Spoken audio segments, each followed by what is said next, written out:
Bonsoir à tous et bienvenue dans la bande. Bienvenue dans la bande consacrée aux législatives. Ce soir, nous recevons Philippe Dunoyer, candidat Calédonie Ensemble dans la première circonscription. Philippe Dunoyer, bonsoir. Bonsoir, merci de votre invitation. De rien. Nous avons préparé plein de petites questions sur des points très précis de votre programme. Et puis, avec nous, notre journaliste à qui rien n'échappe, Clémence Losserand. Clémence, bonsoir. Bonsoir. Alors, hier soir, c'était votre meeting de clôture à Nouméa. Vous avez énoncé 2 faits qui vous ont marqué pendant cette campagne. Je vous propose d'en voir un extrait. Première caractéristique de cette campagne, que beaucoup de personnes d'ailleurs nous ont remonté, c'est l'éparpillement des candidats. Deuxième élément marquant de cette campagne, et ça se trouve dans les programmes, Gérard. On est les seuls à faire des propositions concrètes, des objectifs qui nous engagent par rapport à vous et sur lesquels on va pouvoir être jugés. Mais la vraie différence, c'est pas ça. La vraie différence, elle est sur le sujet fondamental. Comment prépare-t-on le référendum de 2018 ? Il faut, et c'est là où nous sommes les seuls à faire cette proposition, un projet construit, ouvert à toutes les formations politiques, pour que chacun se retrouve sur un socle d'une communauté de destin. Un socle qui va pouvoir permettre à tous les Calédoniens, quelle que soit leur sensibilité, d'être gagnants. Pourquoi c'est une responsabilité ? Mais parce qu'on est les plus nombreux. C'est justement parce que les non-indépendantistes sont plus nombreux qu'ils ont la responsabilité de tendre la main aux indépendantistes pour éviter qu'on ait des retours à des désordres. Alors, on vous entend, trop de candidats non-indépendantistes et vous souhaitez dialoguer avec les indépendantistes avant le référendum. La première chose à faire, ce n'est pas justement de discuter avec tous ces candidats loyalistes avant de discuter avec les non-indépendantistes plutôt ? Alors, il faut faire les deux. Il faut faire les deux. Les candidats non indépendantistes, c'est ce que j'ai expliqué hier soir, sont de différentes natures, dans différentes catégories. On a des candidats de sensibilité indépendantiste, non indépendantistes, pardon, mais sans parti, sans étiquette, ce qui est une possibilité. On a des candidats sur le retour qui espèrent se refaire un peu un avenir politique, se compter, profiter de cette élection pour se construire un avenir. Le vrai parti, qui est parti représentatif au Congrès, à part Calédonie Ensemble, dans la sensibilité non indépendantiste, c'est les Républicains. Et là, je vois qu'il y a 3 candidats. D'ailleurs, il y en a 3 dans la première et puis 3 dans la seconde aussi. Alors, est-ce qu'on peut discuter avec ces 3 candidats ? Je pense que la logique, ce serait que d'abord les Républicains discutent entre eux pour faire le tri. Ils avaient tenté de le faire puisque les 3 candidats avaient déposé leur dossier pour être investis. Un seul a eu l'investiture et puis les 2 autres ont quand même décidé de se maintenir. Bon, je pense qu'il faut régler un petit peu des comptes entre eux. Et nous, on ne veut pas être tributaires ni pris en otage de ce règlement de compte. Je pense que les élections vont passer. Après ces élections, si les électeurs nous font confiance à Philippe Gomez dans la deuxième et à moi dans la première, on aura et on retrouvera le chemin de dialogue avec les Républicains, comme avec les formations indépendantistes. Avec qui c'est plus difficile de dialoguer, les non-indépendantistes ou les indépendantistes ? Je pense que tout le monde a des réticences à venir sur le projet. Sinon, nous n'aurions pas été les seuls. Et aujourd'hui, on est, encore une fois, je le confirme, les seuls à faire ce projet qui consiste finalement en une chose, à refaire ou à proposer de refaire ce qu'on a réussi à faire depuis 29 ans, c'est-à-dire dialoguer les uns avec les autres. Mais il faut d'abord accepter qu'on ait beaucoup de choses qui nous rassemblent. Cet effort-là, cette déclaration, on l'a faite, nous, aucun autre parti ne l'a faite. Aucun autre parti a envie de dire oui, je peux avoir des sujets de proximité avec des partis indépendantistes ou non indépendantistes. Alors probablement que c'est la campagne qui complique les choses, parce que dans une campagne, il faut marquer sa différence, il faut un discours un peu plus ferme, un peu plus fermé. Alors que le nôtre est irrémédiablement ouvert, c'est la main qui est tendue aux autres partis indépendantistes. On prône le dialogue, on respecte les intentions, les ambitions, les aspirations de chacun, mais par contre, le dialogue doit être nourri. Donc tout le monde, je l'espère en tout cas, rejoindra cette démarche dès que les élections seront passées. Alors là, on vous parlait de dialogue de paix. Vous vous présentez comme un chef de paix. Et pourtant, vous vous présentez aussi contre un candidat qui a reçu l'investiture des Républicains. C'est plus propice à semer la confusion que la paix. Vous assumez d'être un dissident ? Non, je ne suis pas dissident, parce que pour être dissident, il faudrait être sorti de ce parti et puis se présenter contre. Ça, c'est la posture, par exemple, d'Harold Martin dans la deuxième circonscription ou de Sonia Baquès dans la première. Mais je ne suis pas, moi, issu des Républicains. J'ai toujours été exclusivement à Calédonie Ensemble. Et Calédonie Ensemble n'est pas affilié aux Républicains. Je pense que la confusion, elle vient du fait que Philippe Gomez a obtenu cette investiture des Républicains et de l'UDI, mais il l'a obtenu parce que son travail, pendant 5 ans à l'Assemblée nationale, a été reconnu comme un très bon travail. Du coup, le groupe auquel il appartenait, l'UDI, et les Républicains lui ont donné cette investiture. Mais on n'est pas du tout dissident des Républicains, on est des candidats issus d'un parti de la droite républicaine, et on siégera, si on est élu, dans ce parti-là. Mais il n'y a pas de lien entre la double investiture de Philippe, ma candidature, et celle qu'a obtenue Bernard de Hadrier. D'accord. Maintenant, on sort de ces questions politico-politiciennes et on va se pencher sur votre programme, notamment au niveau de la sécurité, n'est-ce pas, Clémence ? Effectivement, c'est une part centrale de votre programme. Alors, je vous propose d'écouter un extrait du discours de votre collègue Philippe Gomez prononcé hier soir au Kwandu Beach. Et je salue les forces de l'ordre, je salue les gendarmes qui ont fait pas moins de 71 descentes au sein de la tribu de Saint-Louis. Et chaque fois, vous vous doutez qu'on ne les accueille pas avec des fleurs, ni avec des colliers. Je les salue parce qu'ils ont fait un travail extrêmement dangereux et qui, au fil du temps, même si ça a été trop long, bien sûr, parce que quand on vit ça au Mont d'Or, on le vit de manière douloureuse, même si ça a été trop long, aujourd'hui, ce travail, au fur et à mesure, malgré l'absence de renseignements donnés par les autorités coutumières, malgré l'absence de renseignements donnés par les autorités coutumières, ce travail a fini par produire ses fruits. Je sais qu'il est facile, souvent, de s'en prendre à la police ou à la gendarmerie. Là, en l'espèce, je crois que le travail qui a été effectué, même s'il a été long, mérite d'être salué. Alors là, on voit bien, Philippe Gomez parle effectivement deux fois de la non-collaboration des coutumiers avec les forces de l'ordre. Est-ce que c'est quelque chose que vous critiquez vraiment ouvertement, quelque chose? Alors, on n'a pas tout entendu, mais à un autre moment du discours, Philippe rappelle que dans d'autres endroits, notamment à tribu de Bangou et de Saint-Laurent à Païta, au contraire, le travail des autorités coutumières a été parfait. Ils ont identifié les personnes, ils ont indiqué les endroits où ils résidaient, et du coup, les forces de l'ordre sont arrivées, ont été beaucoup plus efficaces. Là, ce qui est pointé du doigt, parce qu'à Saint-Louis, c'est compliqué, on le sait, il y a deux autorités coutumières d'abord qui cohabitent. Ensuite, on a à l'intérieur de la tribu certainement un peu de complicité et du coup une défaillance en termes de renseignements. Il y a des renseignements mais ils ne sont pas parfaits, ils ne sont pas complets. Du coup, il faut intervenir 71 fois pour interpeller 50 personnes par exemple. C'est quelque chose qu'il faut regretter parce que je crois que les autorités coutumières ont un rôle à jouer. Elles ne doivent pas se substituer aux forces de l'ordre, bien sûr, ni à la justice, mais elles ont un rôle à jouer en tant que régulateurs à l'intérieur des espaces au sein desquels elles sont les autorités, c'est-à-dire la tribu, et en l'occurrence la tribu de Saint-Louis. Alors c'est un regret qu'on formule, mais c'est aussi, et je veux m'y associer, des remerciements appuyés au travail et au risque que prennent les forces de l'ordre tous les jours, parce que c'est facile de dire que l'État ne fait rien, que l'État est laxiste, et quand on entend ça, ça veut dire que les forces de l'ordre ne font rien. Ce n'est pas le cas du tout. Les forces de l'ordre font le travail dans les meilleures conditions, parfois elles sont compliquées, possible, et pour maintenir évidemment la sécurité là où c'est nécessaire et la rétablir là où elle est menacée, comme évidemment bien sûr à Saint-Louis. Continue avec la sécurité. Dans votre programme, vous parlez de calédoniser les services de la justice, gendarmerie, administration pénitentiaire. Concrètement, vous allez faire comment ?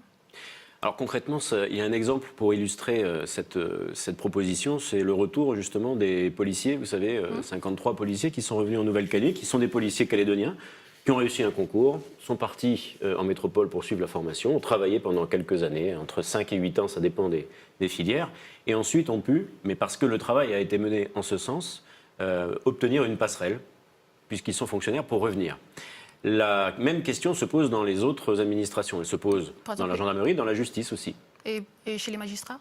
Voilà, dans la justice, ça se pose. Alors, encore une fois, ça dépend des fonctions. Un magistrat doit être un magistrat, bien sûr, formé à l'École nationale de la magistrature. Il ne s'agit pas de faire des semis ou des demi-magistrats.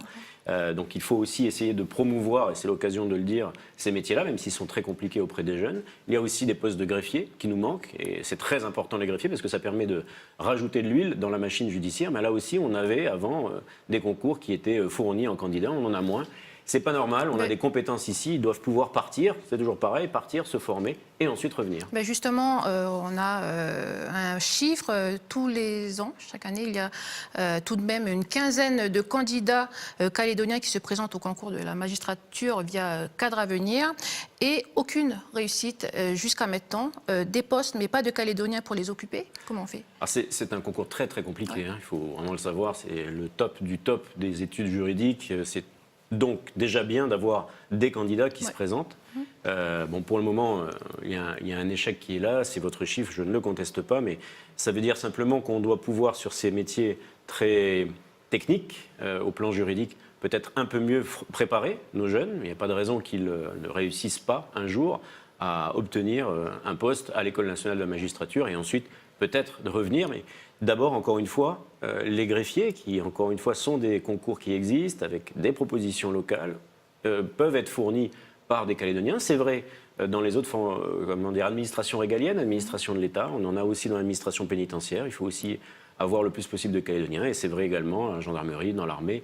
Je pense que plus on aura de Calédoniens dans ces administrations, plus ces administrations régaliennes, avec l'ordre public, la justice, l'armée, exerceront une autorité qui sera comprise par les jeunes notamment et par les Calédoniens parce qu'ils se sentiront représentés par ceux qui exercent cette autorité. Est-ce qu'il faut peut-être mieux cibler Cadre Avenir ? Oui, je pense que Cadre Avenir d'abord doit être sécurisé. Ça me permet de vous dire qu'il n'y a pas très longtemps encore, au plan national, le budget de Cadre Avenir a été menacé. Il a fallu une intervention de Philippe Gomez pour protéger les crédits qui étaient quand même fragilisés. Mais effectivement, les filières très spécialisées, de très grandes qualifications comme celle-là, nécessitent peut-être plus de préparation en amont. On a ce qui se passe, je crois, aujourd'hui dans des filières techniques, chez les ingénieurs, dans les grandes écoles. Là, on a une filière qui fonctionne. Dans les études de santé, on l'a aussi. Peut-être que pour les études juridiques, il faut aussi imaginer un autre cursus plus préparatoire. D'accord. Autre point important que vous prenez également, c'est la justice sociale. Clémence, tu as un chiffre ? Effectivement, un chiffre produit par l'IGNC en 2008, 7,9, et qui revient à dire que le niveau de vie des plus riches dans ce pays est 7,9 fois supérieur au niveau de vie des plus modestes. À titre de comparaison, en France métropolitaine, on est à 3,6, on est à 6,3 dans l'ensemble de l'outre-mer. Donc c'est un chiffre qui nous permet quand même de mesurer l'importance de la fracture sociale au pays.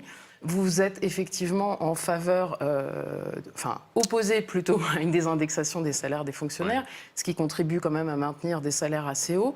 Est-ce que ça ne vous semble pas contradictoire, effectivement, de Non. militer Ça pour maintient les prélevés, ça creuse l'écart social ? Non, je ne pense pas du tout. Je pense que cet écart, et vous avez raison, il est plus de 2 fois supérieur à celui de la métropole. Il n'est pas dû à l'indexation. Sinon, on aurait eu cet écart depuis 30 ou 40 ans. Et ce n'est pas le cas. Il s'est aggravé depuis 20 ans, notamment ces 10 dernières années, parce qu'on a eu un tassement des rémunérations d'un grand nombre de Calédoniens et puis une amélioration progressive de la rémunération de ceux qui touchent le plus, tant mieux pour eux. Mais cet écart, il est surtout significatif, du poids de la cherté de la vie en Nouvelle-Calédonie. C'est vrai que vous savez qu'on mène un combat long, avec la création d'une autorité de la concurrence qui va enfin pouvoir s'installer cette année en Nouvelle-Calédonie, le vote de la loi antitrust pour empêcher que des situations duopolistiques continuent de maintenir les prix très élevés en Nouvelle-Calédonie, mais il faut aussi se préoccuper du niveau des salaires. Vous êtes pour augmenter le... Moi, je constate une chose, le salaire médian, c'est-à-dire celui en deçà et au-dessus duquel on a autant de personnes, il est à 220 230 000 francs en Nouvelle-Calédonie. On sait bien qu'à 220 230 000, on a encore, bien sûr, des difficultés dans la vie quotidienne. Le SMG était, en 2000, encore, juste avant qu'il passe à 100 000, il était à 85 000. Ensuite, il est passé à 120, puis à 130 et maintenant à 150 000 francs. C'est suffisant ? Non, ce n'est pas suffisant. On ne peut pas, et tout le monde l'a bien en tête, avoir un niveau de vie correct avec 150 000 francs. Et, bien sûr, il faut que ça puisse augmenter, mais à condition que les entreprises, il ne faut pas non plus vendre quelque chose qui n'est pas possible, aient les moyens de faire face à cette augmentation des salaires. C'est pour ça que nous menons également un combat pour renforcer le tissu économique, s'assurer que les outils financiers, notamment que l'État peut mettre en place, la défiscalisation par exemple, ou les taux d'intérêt qui sont aujourd'hui 2 fois plus élevés ici qu'en métropole, et que tout le monde paye, vous, moi, les entreprises, pour des découvertes, pour des prêts, que ces taux d'intérêt soient réduits, parce que si on enlève par exemple un peu de ces taux d'intérêt, un peu de cette charge que représente le poids des intérêts qu'on paye, on retrouve un pouvoir d'achat, on retrouve une capacité, quand on est une entreprise, à recruter ou à augmenter les salaires, on retrouve une capacité, quand on est consommateur, à acheter la richesse qui est créée. C'est un ensemble de choses, bien sûr, un député ne peut pas tout faire là-dessus, ce sont des compétences qui sont localement exercées par les institutions, mais c'est un combat très important, parce que cette ligne-là de fracture, celle que vous avez indiquée, les 7 à 8 fois plus riches par rapport aux moins riches, elle est visible maintenant, elle creuse le fossé entre les Calédoniens. Et c'est ça, justement, qu'il nous faut combler ce fossé-là, raccourcir cette ligne-là et puis faire en sorte que chacun se sente bien à sa place, ne se sente pas à l'écart du développement de la Nouvelle-Calédonie. Pour finir sur la justice sociale, à combien estimez-vous le CMG doit être à combien, selon vous? Ça dépend de négociations. Je ne peux pas l'arrêter comme ça de manière arbitraire, parce que de toute façon, ça serait tout à fait discutable. Il faut, par contre, je crois, dès lors que l'économie calédonienne aura retrouvé le souffle qui était le sien, un peu plus de dynamisme et de croissance, il va falloir forcément qu'on réouvre, les partenaires sociaux, on réouvre ces discussions, pas dans un contexte aussi délicat qu'aujourd'hui, mais assez vite. Sinon, encore une fois, ce fossé qui se creuse, qui n'a rien à voir avec l'indexation des fonctionnaires, va continuer de se creuser. Et ces écarts-là vont être ressentis durement par la population, qui l'exprimera de plus en plus durement si on ne la combat pas. Alors, on va poursuivre avec la nouvelle loi sur le non-cumul des mandats. Si vous êtes élu député, vous devrez démissionner de tous vos mandats, dont celui du gouvernement. On va faire un petit rappel sur le fonctionnement des institutions pour mieux vous expliquer les conséquences de cette démission. Donc, si vous démissionnez du gouvernement, dans ce cas, normalement, c'est le suivant de la liste qui est censé vous remplacer. En l'occurrence, c'est Philippe Gomez qui vous suit sur cette liste. S'il est élu, il ne pourra pas occuper ce poste, mais c'est le dernier de la liste. Donc, faute de remplaçant, le gouvernement tombe. Vous assumez ce risque de paralysie à quelques mois des échéances? Ouh là là, non, ce ne sera pas une paralysie, il faut vous rassurer. Institutionnelle? Non plus, Ouais. non, les gouvernements ont une durée de vie moyenne d'environ 2 ans, depuis qu'ils existent, c'est-à-dire depuis 1999. Donc les gouvernements changent, ils se renouvellent de manière finalement très simple. Quand un gouvernement n'est plus opérationnel parce que soit le président a démissionné, soit on n'est plus assez dans la liste comme vous l'indiquez, à ce moment-là, ou parce qu'un groupe le décide, on se retrouve, les élus du Congrès se retrouvent au Congrès, chacun dépose une liste, ils votent, ça se passe en une demi-journée, et à ce moment-là, on a 11 nouveaux membres du gouvernement qui ensuite se réunissent pour élire un nouveau président ou une nouvelle présidente. Ça se passe aussi facilement? Alors, en théorie, juridiquement, ça peut prendre entre 15 jours, 3 semaines. Parfois, c'est plus long quand les accords politiques peinent à être trouvés, bien sûr, mais en l'occurrence, moi, j'espère pas bloquer les institutions, mais j'espère qu'on va provoquer cette situation, parce que ça voudrait dire que Philippe Gomez et moi aurions eu les faveurs des Calédoniens. C'est un peu là-dessus qu'on se base, mais sans bien sûr bloquer les institutions pour être tout à fait sérieux. Ça s'est déjà passé à de nombreuses reprises. Il faut simplement renouveler les membres du gouvernement, réattribuer les secteurs. C'est l'histoire d'un mois, pas plus. Alors, je vous propose de faire une courte pause dans la deuxième partie. On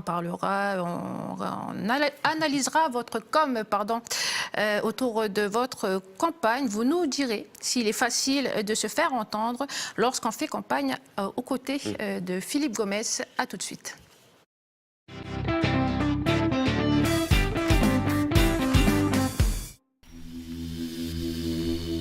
Pour votre prochain numéro, Wehari boit la tasse, les 2 cafés, je serai en compagnie de José Kabar qui nous emmènera de la cueillette jusqu'à la dégustation. Et à un moment donné, c'est Louis qu'il faut faire attention. Parce qu'on va entendre le café chanter. Voilà. Wehari à l'ombre des caféiers, c'est demain soir à 19h20 sur Calédonia.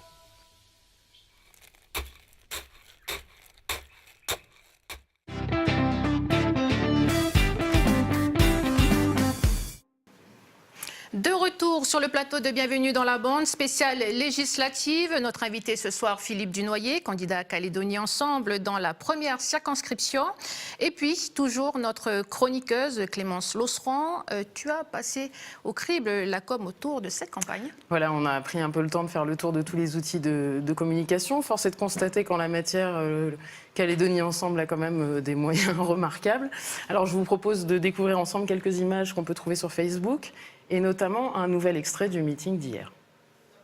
Et puis, évidemment, c'est un peu particulier pour moi, mais on fait de la politique pour bien des raisons. Moi, je fais de la politique pour, notamment, et j'y pense tous les jours, c'est eux qui animent mon engagement au quotidien, que ça soit dans cette campagne, avant ou après. Ils sont mon soleil, mon trésor, mes 2 enfants, Mathis et Manon, ici présents. Parce que vous savez, une campagne, c'est difficile. Une campagne, c'est pas facile, y compris pour eux, et je veux leur dire ce soir, même s'ils sont très gênés, ça se voit, que tout ça, ça ne peut pas se faire sans eux. Voilà, donc merci à vous mes petits cœurs d'être là. Ce soir, je suis très ému de votre présence. Alors, on avait la sensation que c'était un peu la première fois que vos enfants étaient associés à côté de vous dans la campagne. Pourquoi? Est-ce que ce choix est venu de vous?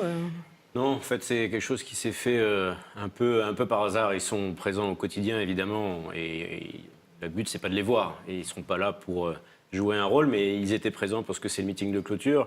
Mon petit a 10 ans, ma grande a 17 ans. Les deux vivent cette campagne de manière différente, forcément, mais ils avaient envie d'être présents. Et en l'occurrence, ils se sont sentis de monter sur scène avec les autres jeunes qui étaient présents. Donc c'était vraiment un moment, presque un moment intime, sauf qu'on était devant 700 personnes, bien sûr. Mais ils étaient, je crois, un peu gênés comme moi. Mais je ne pouvais pas ne pas profiter de cette occasion pour leur dire à quel point une campagne, c'est aussi un engagement personnel autour de soi.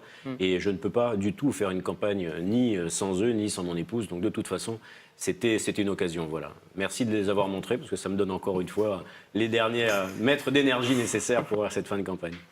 Alors, on vous voit à l'écran avec, normalement, Philippe Gomès, c'était hier soir à Nouméa. On le voit et on... C'est pas On va nous celui-ci, voir. en On va nous voir l'occurrence. à un moment donné.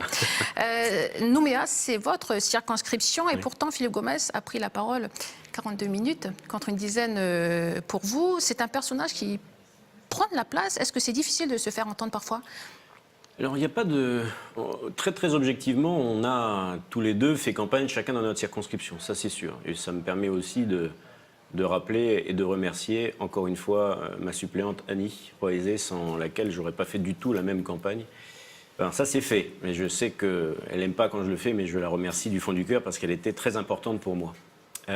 Ensuite, Philippe a souhaité aussi intervenir dans la première circonscription, parce que une partie des infrastructures, en tout cas des meetings dans lesquels on s'inscrit, que ce soit pour l'ouverture, vous pourriez le rappeler aussi, ou pour la clôture, ça se passe plutôt à Nouméa, parce que Nouméa, c'est l'agglomération, et l'agglomération, c'est à la fois la première et la deuxième, puisque Païta, Dambéa-Mondor, c'est la deuxième circonscription. Donc, il y a eu, du début jusqu'à la fin, un investissement, mais un investissement supplémentaire de la part de Philippe Gomès, qui a voulu, à la fois dans sa circonscription et dans la mienne, intervenir, expliquer les choses. Je serai ce soir, moi, au meeting de clôture à Koné.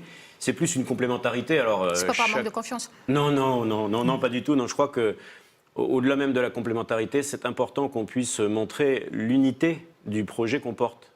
Certains s'en émeuvent un peu, mais moi je trouve ça tout à fait normal. Heureusement qu'on n'a pas un projet pour la première puis un projet pour la deuxième, parce que je ne vois pas trop comment on pourrait s'en sortir. C'est un projet qui a une vocation territoriale, aux îles, sur la Grande Terre et à Nouméa. Donc c'était normal qu'on prenne chacun notre part.